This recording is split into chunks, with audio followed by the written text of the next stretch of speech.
questo esilio. E così nella sua Osella fa rappresentare due fanciulle, una delle lunghi vestiti, eccoli qua, una delle lunghe toghe, una è la pace e l'altra è la giustizia, che si tengono la mano.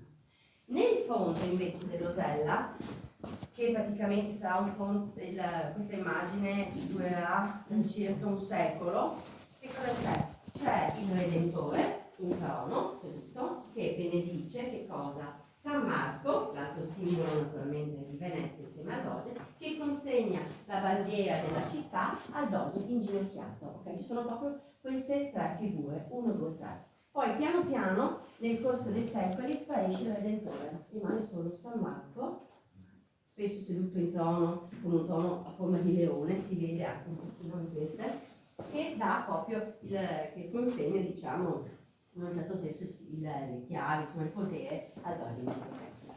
E questa è la prima, che è stata nel 1521. Un'altra Osella molto bella, molto particolare, è quella che